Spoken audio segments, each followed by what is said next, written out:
Here's a look at the restart. Now here comes Boyer coming up. Montoya trying to pass him. There's the contact. Yeah. Tried to crowd up, just tried to block Montoya, almost looked like.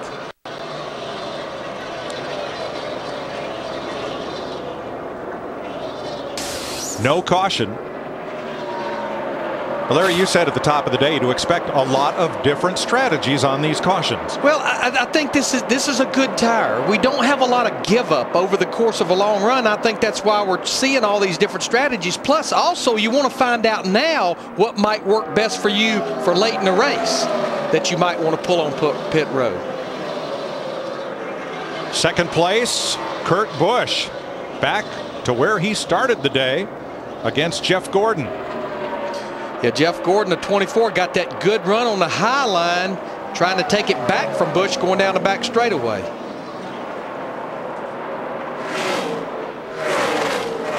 Dick Bergeron, how about Jamie Mack and the rest of the cars running these Roush Yates engines? I'm eavesdropping on the 26 of Jamie McMurray and thought we heard him say he had a vibration. So I went to crew chief Donnie Wingo and said, do you have an engine problem? He looked at me and said, I hope not. But then I said, do you have a vibration? He nodded, a little one. That's the cause for big worry, and in this pit area for Jamie McMurray, there's a lot of worried faces. Well, the reason they're worried about a little vibration, they know they have two teammates in the garage area with engine failure right now. Second place battle has been a great one. Kurt Busch did not want to give it up. You also saw his younger brother battling in the right side of the screen, and here comes Jimmy Johnson now for third. It's Busch to Busch battles in their hometown, Las Vegas. That battle on the right is for ninth right now with Tony Stewart in the 14, Kyle Busch in the 18, and there you see McMurray in the 26 trying to move into the picture. So, Darrell, if you're Greg Biffle or Carl Edwards, are you still running that Ford as hard as you can, or are you going to pedal it a bit and hope to be around at the finish? If there's an engine problem, you're not going to back off and save it. You know, you're not going to make it. You may make it last a little wee bit longer, but if they got parts problems, whether it's pistons, cams, whatever, you're not going to save it enough to make the race, finish the race. Matt? Mike, after Matt Kenseth lost his motor, Drew Blickensderfer walked down to Carl Edwards' pit and told Bob Osborne, Edwards' crew chief, they'd lost a piston. And then when the sixth, their teammate blew up, Edwards was notified by Osborne that they too had lost an engine. That's when Edwards said, any news? Should I be driving a little easier? And Osborne said, all I'm told is for you to take it easier on the higher RPMs going up through the gears. Apparently they think, you know, we've said about a sustained RPM that could be causing them some issues. So let's see what's going on here now. I think we've got an issue on this 2 car right now. Steve. Larry Mack just heard Kurt Busch say we pushed this engine too hard. It's just we've gone too hard. Pat Trice saying hang in there, let's try to get a caution. But there's definitely big problems on that 2 car. Toyota's in practice and qualifying. Ford's and Dodge's in the race. We did not have a single engine-related failure in this race last year. Not one. And we got to Fontana pretty well. I mean, we had a couple of Hendrick engines, but they know why. But here today, it's been this weekend's been a rash of problems. And we do need to mention that the Penske cars, they're running the new Dodge engine package. It's not a brand new package. They actually raced it a little bit last year, but they're racing it full time in 2009. And what I'm hearing Bob Osborne tell Carl Edwards, yeah, maybe you could squeeze out a little sooner down here, and instead of turning at 95, turn it 92, and it might last a little bit longer.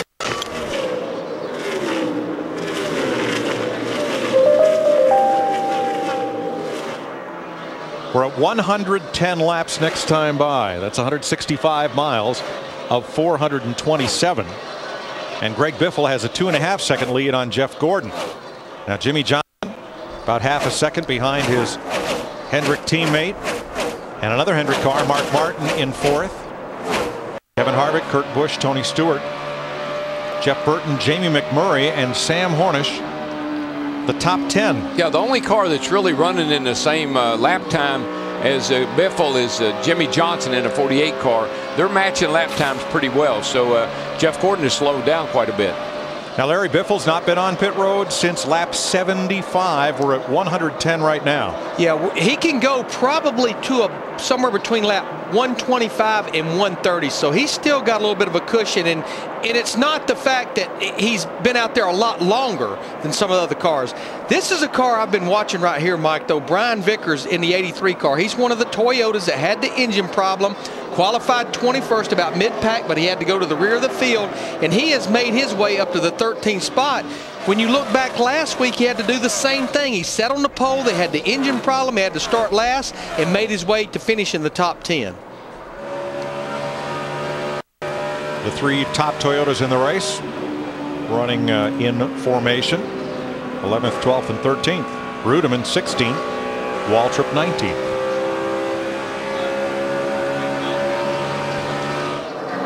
I've been watching Mark Martin, Larry, and he's driving a typical Mark Martin race.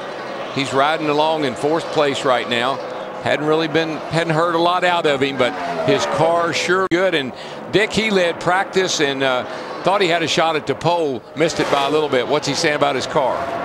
Well, all day long, Darrell, Mark Martin has said that the car is very close, and that's exactly what he had in practice. Not quite perfect, but very, very close. He's asked for a track bar adjustment to tighten the car up a little bit on the next round of pit stops. A little bit loose right now. Mike, to go a little deeper on your question, the way I'm seeing it is Mark Martin here in the 5 and Greg Biffle in the 16. We're here at lap 113. They should have to come to pit road somewhere around lap 127. All of the cars that pitted on lap 96 on the last caution, they're going to be able to go about 15 to 18 laps further, somewhere around lap 145 to 148. So Biffle and Martin on pit road, about 15 laps from. Greg Biffle going for 2. He won here yesterday in the Nationwide Series, and he leads Jeff Gordon by 2.4 seconds. Outside pole sitter Kurt Busch continues to fall back. He has slid to 16th, while his Penske teammate Sam Hornish is in the top 10, as are a couple of the Childress cars, Kevin Harvick and Jeff Burton, 6th and 7th. I tell you, this is where, though, as we close in on his green flag stops, when you look at the history of yesterday, in the first set of green flag stops, this is where the spotter and the crew chief need to start talking to that driver way out. Watch your speed on pit road. We don't need a penalty under a green flag pit stop like a lot of them did on the last time. The driver's in such a box in my mind trying to get on pit road, Larry. You got to get off the racetrack with a reasonable amount of speed or you'll get run over on the track. Kevin Harvick slow in the back straightaway. Krista, what's going on? Kevin Harvick's crew just snapped to attention because Kevin got on the radio and said, I've got a tire going down. Right before that, he said, I can't get through 3 and 4 at all. No rear grip. He thinks it's a flat right rear. And he's one of the cars that was on pit road at lap. We'll be ready whenever. Just ride it as long as you can. But I know there's nothing you can do. If you don't pick up, we got to stop anyway. And that's what I was about to say. They're not that far from a green flag stop. 5 cars got a problem. No, this is their green flag stop. Remember, they stayed out the last caution. This should be he was smoking the tires all the way up in the middle of the corner. Dick? Well, Mark Martin said that the car came out of gear and blew up too, so it all happened at the same time. And perhaps when the engine did come out of gear, it over-revved, but it's gone. Mark Martin's day is done. And that's what I saw, caution flags out. I saw him take off up the track with smoke flying. I didn't think it was tire smoke. Here he comes right here. Oh, yeah. She jumped out of gear, over-revved, got fire in the wheels there. Looked down in the wheel well. You can see right there the crew member saying, look, we're done. Think about Dale Jr. last week at Fontana. Transmission jumping out of gear. Got another one here today. Martin Truex Jr. will get the free pass on this, the 6th caution flag of the day. Uncharacteristic of these top teams to have the problems they're having with the Hendrick cars the last couple of weeks. Well, Roush cars. Ask any driver, what would you rather have? More horsepower or better reliability? More horsepower. Yeah, every time. I used to tell, give me the power, I'll take care of it. You know, honestly, that caution, I think, was a big break for Greg Biffle because they were about to have to make a green flag stop, and then they were going to have to sweat bullets for about 15 to 18 laps just if the other guys came in to make their green flag stop. I think you'll see Greg Irwin like the look of that caution flag. Yeah. Oh, yeah. He's in Vegas. Looks good. 29 car was getting ready to make a big pit stop here, really too. Easy on that thing, leaving the pit box, buddy. Everything we can do. We can make up ground on the racetrack. Just taking care of that thing 40-50. So the Biff leads them on to pit road, which will be a busy place here at lap 123. Krista? Man, did Kevin Harvick need this caution. He goes, man, I about wrecked the thing. Just snapped loose on him. He said his car was getting looser and looser. He's not sure how flat the tire got, but he knows he needs 4 tires right now. They're going to tighten up the car also. Steve? Caution came at a perfect time for Greg Biffle. He'd gotten real loose on those 2 tires. They're going to take a little piece of tape off the grill. He's getting a little bit hot, Matt. Jeff Gordon is in. 4 tire change for Gordon. The complaint's still the same. Loose on entry, tight through the center. He's been moving his line around a little bit. He's finally away. The hood is up on Kurt Busch as they try to fix the whatever malady is affecting the Blue Deuce. And Jimmy Johnson picks up 2 spots exiting the pit. I think pit selection for that 48 car did it. He's got that nice opening right in front of him. Under the caution in Las Vegas.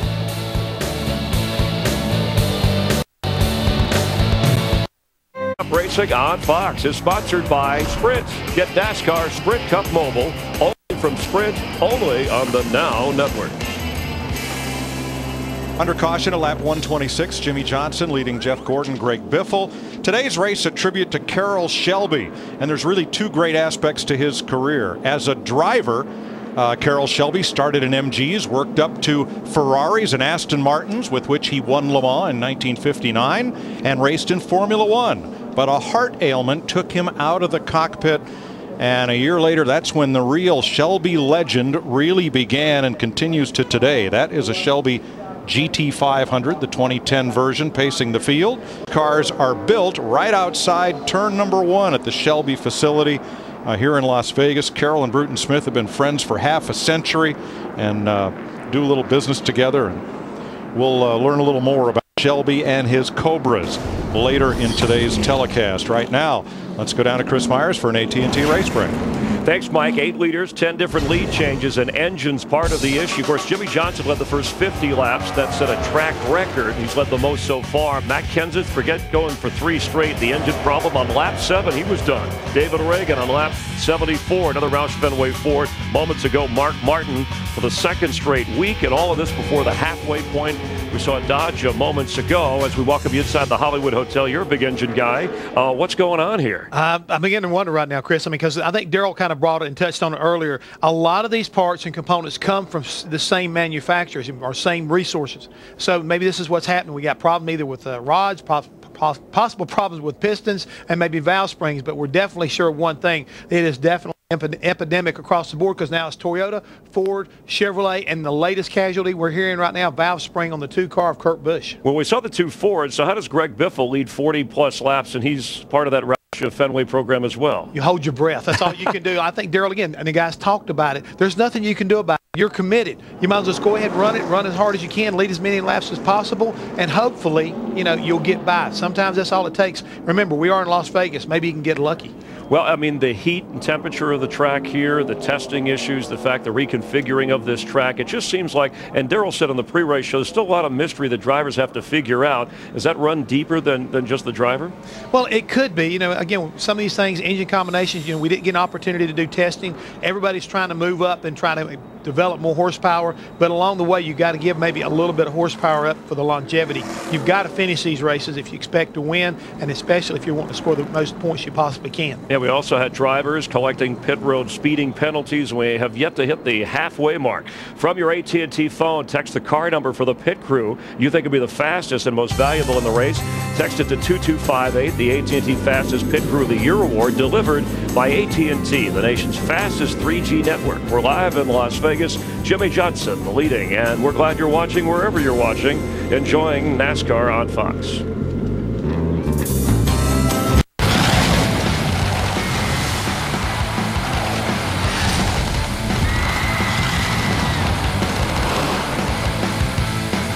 Complete. And there is Matt Kenseth's hauler leaving all too early. Kenseth was the first car out of the race with engine failure at 7 laps. Think about this, Larry, Mike. Everybody was saying before the race started, people that in the top 12 in points right now. Were they going to be able to stay there? But they really deserve to be there. Well, you got Matt Kenseth, who was first. He's out. You got Kurt Busch. He's third. He's got trouble. You got Reagan, who is eighth. He's out. Montoya, who was 10th. He's 37, 2 laps back. Elliott Sadler in trouble. David Rudiman in trouble. That's your top 12 with over half of them all in trouble here today. Mark Martin out of the race and with Dick Berggren. Well, Mark Martin, a big disappointment today. With all your experience, does it get any easier to lose a race like this when you have a car that could win? Well, it was a great run, and I'm, really feel bad for Alan and all the guys on the 5 car. They're doing such a great job, and we're learning, we're getting better, and it was a great run. And I wanted to give Kellogg's and Pop-Tarts and all our CarQuest teammates something to cheer about today. And it was a very encouraging run, but very disappointing. We'll see you in Atlanta. Thank you. That's a heartbreaker, and there have been several, like Kenseth trying to win 3 in a row. David Reagan's out, Joe Nemechek out of the race, Mark Martin and Brad Keselowski many laps down. Mark Martin is one of those guys. All these other guys will say, well, if we don't get them this week, we'll get them next week. Mark's running out of next week's. Now Kyle Busch is up to 8th. That's the best he's been today, but is he happy about it? We listened. Just so you know, Charlie's scanning all them guys. 99, 48, 16, they're all screaming loose right now. Here's the difference, though. They're faster than I am. Understand that. Just giving you information, man. Steve Addington's trying to be a salesman. Kyle Busch is not buying right now. Steve Addington, Kyle Busch's crew chief, as we are closing in on the halfway point here shortly. Jimmie Johnson, Jeff Gordon, 2 of Rick Hendrick's cars bring them down to the green flag.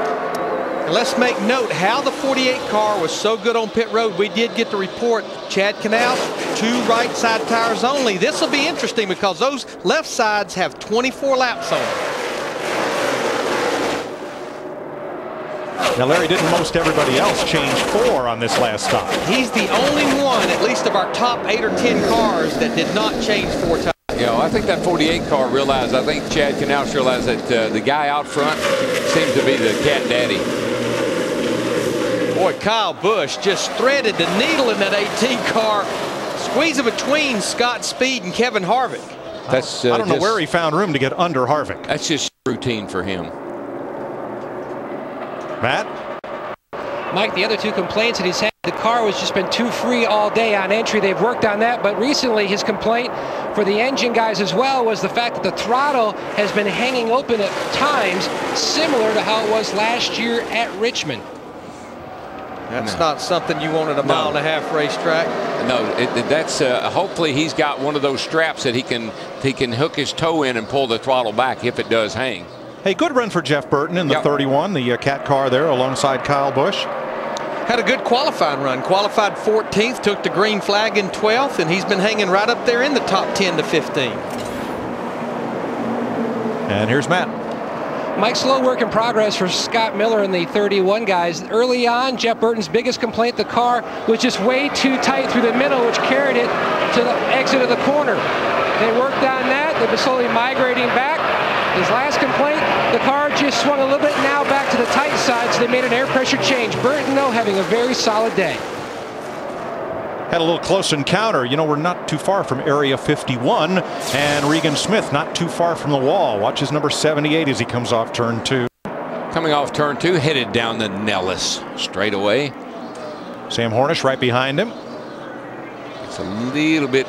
Pretty hard lick on right rear and right front a couple of times. More than a little bit, actually. Carl Edwards had to dive to the bottom to get away from Sam Hornish, who was avoiding Regan Smith. We've been talking about Sam Hornish, though, all weekend. 77 car here, qualified in the 10th position. He's racing in the 10th position right now.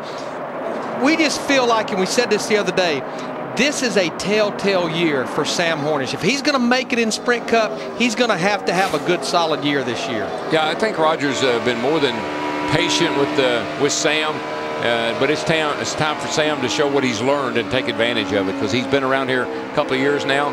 Time to go. Carl Edwards alongside, and now moving up on rookie Scott Speed. who started from the pole in yesterday's nationwide race.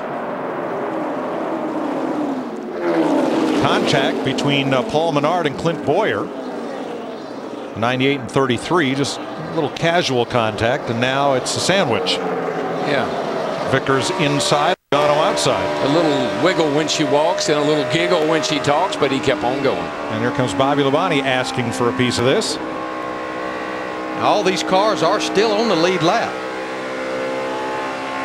Oh, trouble off turn 2. Got a car around.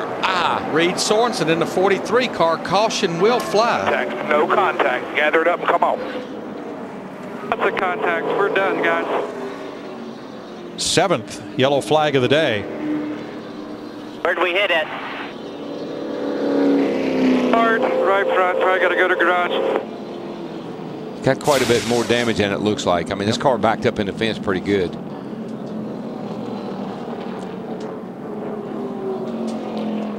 Just spun out totally on his own on the bottom of Martin Truex Jr. in the 1 car. Yeah, that's hard contact. And watch the splitter get it as the car bounces off with the right rear and then comes around.